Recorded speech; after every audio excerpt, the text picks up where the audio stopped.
Je suis ravie d'accueillir Karen Elou et Alan Drabzinski. Bonjour. Bonjour. Aujourd'hui, ils vont nous parler d'intelligence artificielle pour la formation, qui est le grand sujet de cette matinée dans la salle Las Vegas. Vous travaillez tous les deux chez Online Format Pro et vous voulez nous partager, c'est votre retour d'expérience sur de l'impact significatif de l'IA dans la formation et je pense aussi avec une prise de recul sur les métiers de l'ingénierie pédagogique. Quelle est la part de l'IA? Quelle est la part de l'ingénierie pédagogique? C'est bien ça? C'est tout à fait ça. Eh bien, c'est parti. Merci beaucoup. Bonjour à tous, vous êtes extrêmement nombreux. Merci d'être là présents à notre conférence. Aujourd'hui, donc je fais partie de la société Online Format Pro. Nous sommes spécialisés dans la pédagogie et la technologie. Notre credo, c'est l'innovation au service de la formation.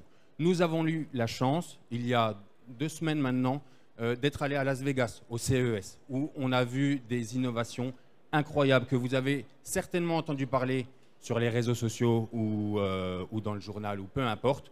Donc on a vu des interfaces homme-machine, on a vu des interfaces cerveau-machine, on a vu des robots incroyables, tout un tas de technologies.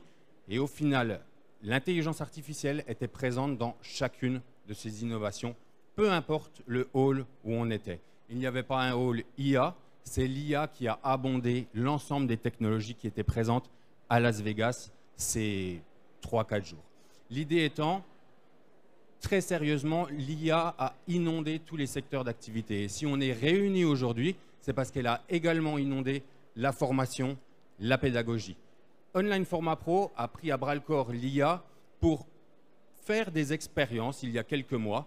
Et étant donné qu'on est société tech, mais aussi organisme de formation, ce qu'on va vous présenter aujourd'hui, ce sont ces outils qu'on a mis à l'usage de nos apprenants pour qu'ils les expérimentent et qu'ils nous fassent un retour pédagogique de ces expériences très concrètes et très utilisables aujourd'hui. Donc, comme je l'ai dit, société tech et organisme de formation, ça fait 4 ans déjà. Il y a 3-4 ans, on avait déjà fait une intervention sur l'IA à Learning Technology où on essayait de capter le pourcentage de décrochage dans nos centres de formation, ce qui a plutôt bien marché, mais il fallait une quantité astronomique de data. Aujourd'hui, avec les IA génératives, on va être capable de faire la même chose en un temps beaucoup plus réduit. Donc, on a créé de nouveaux outils IA, de nouvelles méthodes pédagogiques utilisant l'IA. Et comme je vous ai dit, aujourd'hui, on vous fait le retour d'expérience après mise en application auprès de nos apprenants en formation. Donc, on a des formations techniques au niveau du web. On forme des graphistes, des développeurs. Et on forme également des gens dans les métiers du tertiaire, que ce soit des RH, des comptables, etc. etc. L'expérience s'est faite, l'étude s'est réalisée sur 590 apprenants. Depuis mai 2023, couvrant différents âges, milieux, niveaux d'expérience et zones d'emploi. Ça, c'est très important parce que nos outils d'intelligence artificielle, ils ont été mis dans la main des apprenants qui avaient l'habitude d'utiliser les technologies, mais aussi des personnes en insertion qui étaient éloignées de la technologie. Qui étaient même en fracture numérique. Et c'est là où, vraiment, dans la démonstration, vous verrez que c'est très, très important. Effectivement, on forme des apprenants qui ont l'habitude d'utiliser un ordinateur, mais on a aussi tout un panel d'apprenants, et vous le savez aussi bien que moi à l'heure actuelle, de personnes très très éloignées du numérique et qui sont totalement en fracture numérique. Et vous allez voir que l'IA, c'est la strate qui manquait pour amener les gens au numérique en les mettant dans le plus grand confort. On parle souvent en fait d'un indice qui est un indice de confort chez nos apprenants et chez les apprenants les plus éloignés des technologies. Et là, on va vous faire la démonstration de ce qui a été fait sur ces stagiaires-là. Et pour finir sur ce point, ce qu'il faut bien comprendre, c'est que l'IA est une technologie révolutionnaire qui est extrêmement technique. Quand on parle de LLM, est vraiment dans la technique de création de LLM. Par contre, en usage, c'est la technologie la plus humanisante qu'on ait jamais eue sur la planète Terre. Parce qu'on parle de chat, en fait. Tout le monde discute avec sa famille, envoie des SMS. La modalité d'accès aux IA génératives est extrêmement facile à prendre en main. Donc, pour un public qui est éloigné du numérique, c'est un excellent moyen de le mettre dans j'ai envie de dire, dans l'utilisation progressive des technologies. Simuler le réel aussi, ça nous paraissait extrêmement important. Oui. On est beaucoup dans l'apprendre en faisant. C'est ça. Alors, le postulat pédagogique d'Online Format Pro, ça a toujours été apprendre en faisant. Et l'IA, en fait, dès qu'elle est apparue, alors je vais vous parler simplement en tant que pédagogue, l'outil des équipes pédagogiques, ces outils-là, en fait, ont été, qu'est-ce qu'on en fait? Est-ce qu'on fait du full IA? Est-ce que, tout ce qu'on entend dire, est-ce que l'IA va remplacer le formateur? Est-ce que l'IA va remplacer un ingénieur pédagogique? Le postulat n'a pas été du tout celui-là. C'est qu'est-ce qu'on fait avec l'IA pour un apprenant? L'apprenant, il doit être en capacité d'apprendre en faisant et d'être en immersion, en fait, sur des simulations réelles. À travers l'IA, on a pu générer des plateformes collaboratives, des plateformes d'échange qui vont simuler des situations d'emploi très, très, très précises qu'on va vous montrer également, en particulier sur du secrétariat, de la vente, ces métiers-là qui vont mettre les stagiaires en situation réelle. Le premier outil qu'on a développé est un simulateur d'orientation professionnelle. C'est littéralement une conseillère en insertion professionnelle avec qui vous allez discuter, chatter. C'est-à-dire que le micro est ouvert, vous lui parlez, il y a une retranscription de votre voix qui est alimentée par une IA générative qui va vous répondre sur un domaine extrêmement précis. Orientia a le rôle et le but de s'intéresser à vous, de comprendre qui vous êtes, vos passions, vos freins également, c'est-à-dire j'ai travaillé 20 ans dans l'industrie, je suis maintenant travailleur handicapé parce que j'ai un problème de dos. Elle va prendre en compte l'intégralité de votre parcours de formation et votre parcours professionnel. Son rôle va être de vous soumettre des métiers que vous êtes capable de faire, qui va vous intéresser et vous passionner. Et une fois que vous aurez discuté une demi-heure, une heure avec, tous les métiers sur lesquels vous avez discuté avec Orientia vont se trouver sur la partie gauche de votre écran. Et au clic de ces métiers, vous allez avoir des statistiques sur l'emploi en fonction de la région dans laquelle vous habitez. Donc, ça sert à savoir surtout si mon métier de cœur, celui que Orientia m'a proposé et que j'ai à cœur de faire, a un projet de recrutement. Et voilà, réaliste et réalisable. On le dit souvent, c'est du vocabulaire pédagogique. Alors, Orientia, elle va plus loin que ça.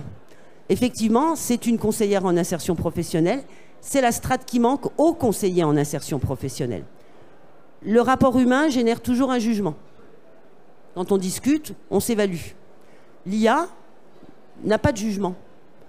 À partir du moment où on met un bénéficiaire très éloigné de l'emploi ou peu éloigné de l'emploi, là je vais vous parler d'un bénéficiaire RSA, pour le coup, parce que là elle a tout son sens, Orientia va répondre aux questions du bénéficiaire.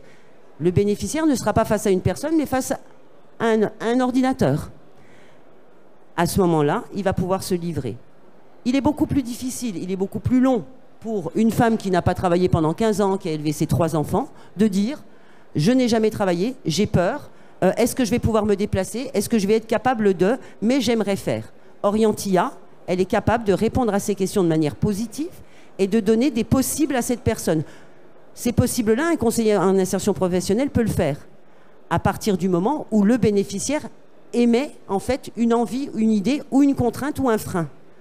L'IA permet en fait clairement de libérer cette personne au niveau de ses freins. À partir du moment où Orientia va proposer des postes, des métiers en tension sur les territoires, puisqu'elle s'incrémente sur la zone d'emploi où l'expérimentation ou la formation va se faire, elle va proposer des métiers. C'est pour ça que je reviens sur le mot réaliste et réalisable. Elle va proposer des métiers en tension sur le territoire. Elle va montrer les taux de pression sur les métiers, ce qui fait que le projet va automatiquement être défini dans les grandes lignes sur la réalisation de ce projet. À partir de là, on va faire un export PDF de la discussion sur la volonté du stagiaire et il va passer entre les mains d'un de nos conseillers en insertion professionnelle où là, on va construire le projet. Sur un plan expérimental, on gagne, sur une formation qui va durer à peu près 230 heures, on gagne à peu près 38 heures de formation. Vous imaginez 38 heures à remobiliser une personne, à lui donner confiance. Ces 38 heures-là sont faites par l'IA. Et du coup, 38 heures de plus pour mettre en œuvre un projet. Et tu me disais que ça marche aussi pour les entreprises quand il y a des places au sein des compagnies. Alors, au sein des entreprises, on a souvent des mouvements, surtout dans les grands groupes, des personnes, par exemple, une personne qui a travaillé toujours à l'extérieur dans une entreprise et qui, face à un RH ou un DRH, ne lui dira pas « j'en ai marre de travailler à l'extérieur » parce qu'il aura peur de perdre son emploi. L'entreprise peut incrémenter en fait Orientia sur les postes ouverts sur toute l'entreprise. À ce moment-là, on va mettre le bénéficiaire avant l'entretien RH face à Orientia. Il va pouvoir parler de ses freins, parler de ses contraintes, parler de ses envies, et peut-être des envies qu'il imagine irréalisables, mais il va pouvoir le dire. Il le dira à un ordinateur, il ne le dira jamais à une personne. Et là, les postes internes de l'entreprise vont pouvoir apparaître, les formations vont pouvoir apparaître aussi, et là, à ce moment-là, ce sera la RH, les DRH qui vont pouvoir, avec ce support-là, entrer en discussion avec le salarié. Notre deuxième outil, alors on est à l'opposé limite de l'orientation. Là, on est à la phase finale qui est le recrutement. Tout à fait. Recrutia, à la différence d'Orientia, vous lui donnez votre CV, vous lui donnez votre lettre de motivation, vous lui donnez également, si vous avez trouvé un poste sur Internet sur lequel vous voulez postuler plus tard, vous lui donnez le lien de ce poste, de cette fiche de poste que vous avez trouvé sur Internet, et Recrutia va être en charge de simuler un véritable entretien d'embauche sur le poste que vous voulez atteindre. L'idée étant qu'on l'a utilisé avec nos stagiaires. Oui. On a un taux d'insertion en stage qui frôle les 100% à l'heure actuelle depuis qu'on utilise Recrutia. Alors il était déjà haut de base. Oui, il était haut. On est monté de 4 points de mémoire. 4 points. C'est énorme. L'idée est qu'une fois que Recrutia va vous poser des questions d'entretien et que vous allez discuter encore une fois une demi-heure, une heure avec, elle va vous poser tellement de questions, vous allez être tellement armé pour le jour J, que même l'IA, au bout d'un moment, au bout d'une heure d'entretien, va commencer peut-être à tourner un peu en boucle avec des petites variantes. Mais imaginez si vous vous entraînez une heure avec cet outil. Je le répète, là on voit que c'est écrit, mais ça marche en vocal, c'est-à-dire que c'est une vraie conversation avec des vraies voix synthétisées, prises sur les voix d'humains. Bien sûr. En fait, c'est terriblement immersif et c'est ce que je disais dans les axes de développement, il faut que ça simule la réalité. C'est ça. Pour de vrai. En termes de recherche de stage, pour nos apprenants, clairement, ils passent tous par Recrutia pour s'entraîner.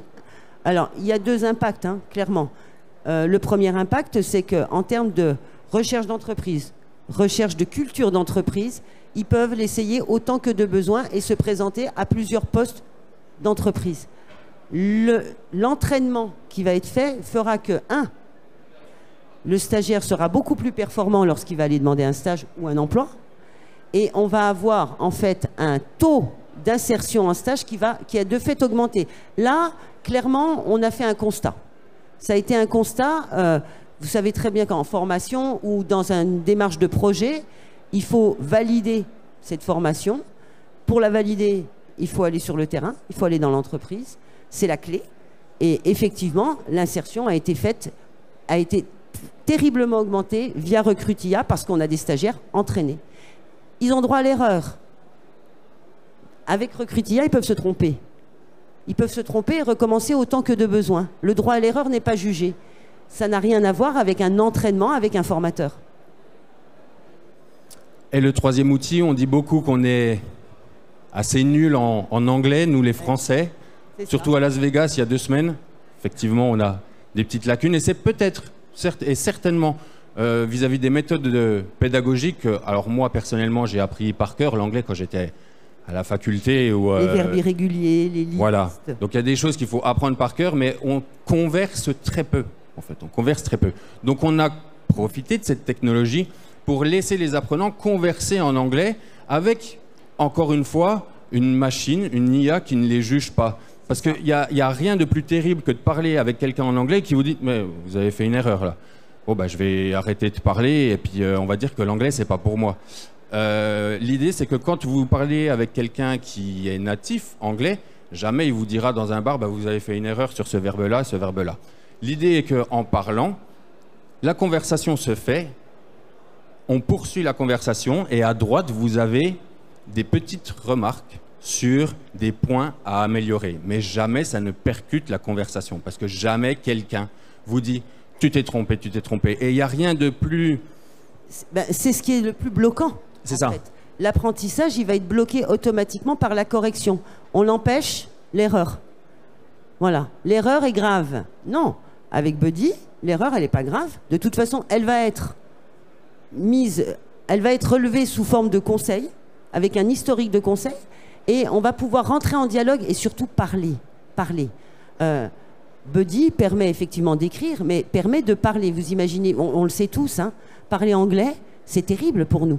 Et alors c'est marrant, une langue étrangère. Les apprenants ont tellement plus peur de faire des erreurs qu'ils essayent de casser la machine en réalité. Ah oui, ils essaient de poser des questions à l'IA pour la bloquer, en disant quelle est ta couleur préférée à toi, ou quel est le sentiment que tu ressens à l'instant T. Ils essaient de pousser l'IA au maximum, et l'IA à la fin, bien qu'elle soit bien codée, il dit je suis une intelligence artificielle, au final on simule la réalité, mais je n'ai pas réponse à tout sur ces points-là. On a testé Buddy sur un groupe en fait d'assistants RH sur un territoire en fait où on a beaucoup d'entreprises en import-export. Clairement, on a entraîné ce groupe-là avec Buddy et Buddy en fait peut parler de tous les sujets. Peut parler.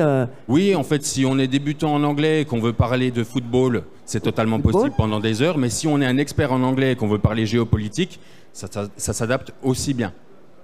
Et ce qui fait qu'en fait, on a pu entraîner nos bénéficiaires à parler sur les entreprises. Alors, moi, je suis un peu bourguignonne, on a parlé sur l'export du vin, il est capable de le faire. Mais vous imaginez que nos stagiaires se sont entraînés avec du vocabulaire très précis. L'entraînement, il est là. Il est auditif, il est visuel. Lorsqu'ils arrivent dans une entreprise avec ces compétences-là, en fait, on les oriente très facilement sur non seulement les métiers RH, mais sur en fait des interfaces d'import-export. En fait, on ouvre les possibles. On va même aller plus loin. On peut pratiquement envisager en termes de référentiel qu'avec Buddy, on va pouvoir aborder des points, des blocs de compétences de réa qui ne sont absolument pas ciblés en départ sur la formation, où l'anglais est nécessaire, et pouvoir effectivement valider par bloc des titres ou des diplômes. Alors on a fait cette sélection d'outils qu'on voulait vous présenter, mais on a effleuré à peine la surface des outils qu'on a proposés sur notre stand. Donc n'hésitez pas à venir tester par vous-même les outils sur notre stand J20. Au-delà des IA génératives conversationnelles, nous avons également des outils pour générer du contenu de formation, générer des évaluations. Et on va laisser justement un petit temps, si vous avez des questions. Voilà, on est ouvert pour vous répondre. Merci. Merci beaucoup, Karen et Alan. Donc, on a un petit temps de questions. Je vous redemande, s'il vous plaît, de faire libérer le passage au milieu. Karen Elou est directrice régionale. Hein? Oui. Oui. C'est ça. Et Alan est expert IA. Donc, voilà, pour vous dire aussi, pour orienter vos questions. Merci. Alors, bravo pour votre présentation. J'ai beaucoup apprécié les outils. Il y a quelque chose qui m'a interpellé dans ce que vous avez dit. À plusieurs reprises, vous avez parlé de jugement de la part de l'humain. Alors, j'ai l'impression que c'est l'un ou l'autre. Est-ce que ça ne peut pas être l'un et l'autre? Si. Entre l'humain et l'intelligence artificielle, on est tous engagés dans ce processus. Oui. Mais dans votre intervention, peut-être, j'ai trouvé que c'était voilà, un peu trop clivé. Un peu trop clivé. Merci d'apporter quelques clarifications. Alors, effectivement, merci. Hein. On a grossi très volontairement. Effectivement, je veux dire, on parle souvent en pédagogie, en tout cas sur la façon dont nous on l'a abordé. On s'est dit que c'était le chaînon manquant. On discute tous les deux. On a une communication verbale, non verbale. Qui va en fait générer du stress chez un apprenant. C'est systématique. L'IA, elle va pas générer de stress. Elle va simplement être là pour répondre à une question ou pour en fait de proposer des solutions. Ce qui fait que en fait après cette première étape, ce premier chaînon, on va libérer les possibles du stagiaire. On va libérer l'appréhension. C'est pour ça que, en fait, on ne peut pas considérer que l'IA remplace l'humain. L'IA, elle va juste permettre de gagner du temps et finalement de permettre à l'apprenant de se livrer complètement. Voilà. Et c'est là la nuance, effectivement. Avec grand plaisir. Est-ce qu'il y a d'autres questions ? Levez la main, des questions. Eh bien, si vous m'autorisez, moi, je veux bien vous en poser une. Autorisé? Bien sûr. Par rapport à toutes les conférences qu'on a vues aujourd'hui dans cette salle Las Vegas, et je tiens à dire que les temps de questions sont aussi des temps de présentation. Par rapport à tous les outils qui ont été présentés ce matin, vous avez pris une approche que je trouve qui a un contre-pied. Vous avez pris une approche problématique. Oui. Et ça, c'est très intéressant parce que finalement, derrière l'approche problématique, vous avez ce qu'on appelle des pains. Donc, quels sont les problèmes de mes utilisateurs? Donc, c'est une approche qui est très centrée utilisateur. Oui. Ce que vous n'avez pas dit, mais ce que moi, je lis dans ce que vous dites. Et dans votre approche centrée utilisateur, vous avez un public qui est votre public captif, si je comprends bien. Oui. Et que vous connaissez très bien. Oui. Ok. Que les formateurs. Que les formateurs connaissent. Oui, voilà, que vous les formateurs. Oui, quand je dis vous, c'est vous l'entité. Donc, ma question, elle va porter sur le corpus. On va parler de dataset. Moi, ce que j'aimerais savoir, c'est comment est-ce qu'on fait pour transférer cette connaissance que moi, formateur, j'ai de mes apprenants et de leurs besoins et de leurs envies, etc. Comment je transfère ça à une IA de manière intelligible, de manière à avoir les outils les plus efficaces possibles? On travaille sur un LLM qu'on augmente en permanence, qui est open source. Là, je pense que vous avez mis le doigt, par exemple, sur le fait que les IA ne remplacent pas les personnes qui accompagnent. Et je pense que c'est une excellente nouvelle. C'est-à-dire que, à titre personnel, j'essaie tous les jours de me remplacer par une IA moi-même, de voir des IA qui essaient de me remplacer et de faire mon boulot. Et je trouve que c'est extrêmement compliqué.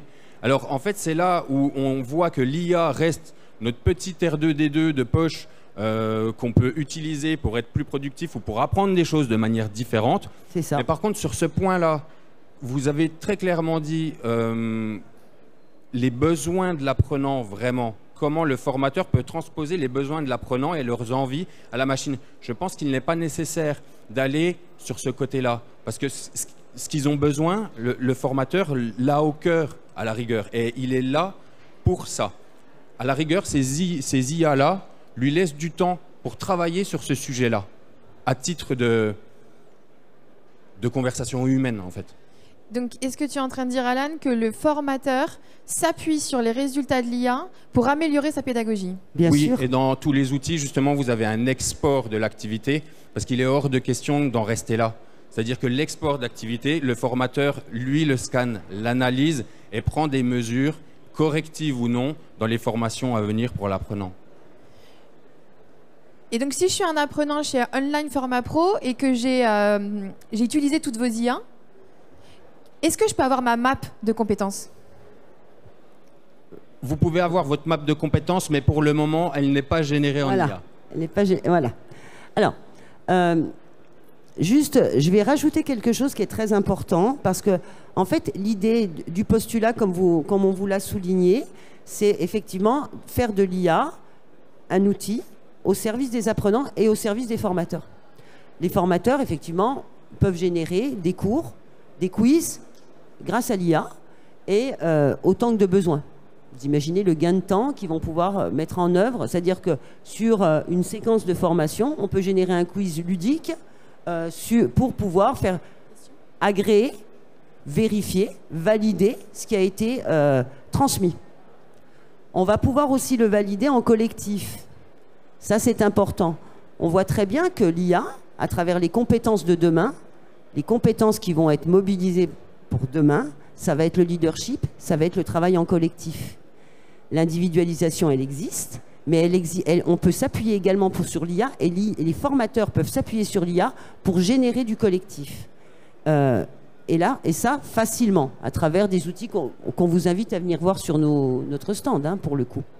Par rapport aux stagiaires, on a fait un deuxième constat. Vous avez compris que nous, le postulat, c'était d'évaluer nos outils à travers tout un panel de stagiaires différents.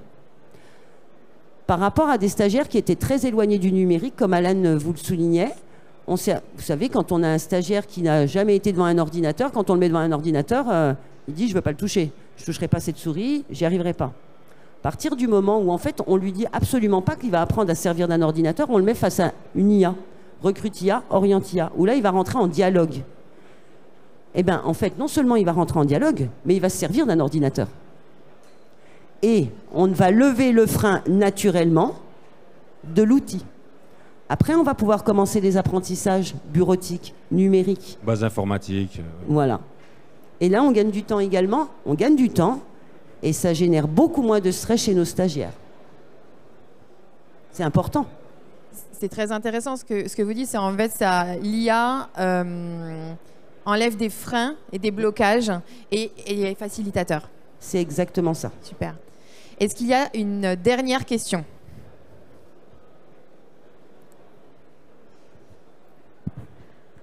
Oui, alors j'ai une question sur la partie s'entraîner sans limite pour devenir un super professionnel. Ça concerne quel métier, tout type de métier? Et c'est quelque chose que vous avez présenté ou pas du tout? C'est un module qui est testable et opérationnel sur notre stand. Donc je vous invite à tester par vous-même. C'est des modules en vente, secrétariat médical, il y a différents thèmes. Est-ce que c'est tout pour les questions? Allez où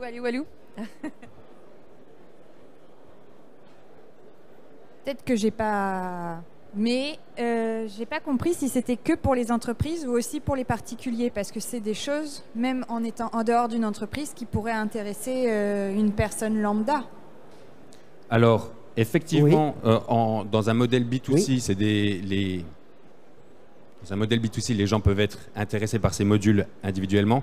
Online Format Pro ne traite qu'en B2B, avec des organismes de formation. En fait, notre truc, c'est la pédagogie dans les centres de formation. C'est pour ça qu'on a cette double culture. Et on s'adresse également aux entreprises. C'est ni plus ni moins qu'en fait une décision stratégique de marché, mais le B2C, on n'en fait pas, tout simplement. C'était vraiment très inspirant. Merci. Merci. Merci. Un très grand merci à Karen Elou. Merci beaucoup. Merci et à à Alan Drabzinski. Et merci à tous pour votre participation active.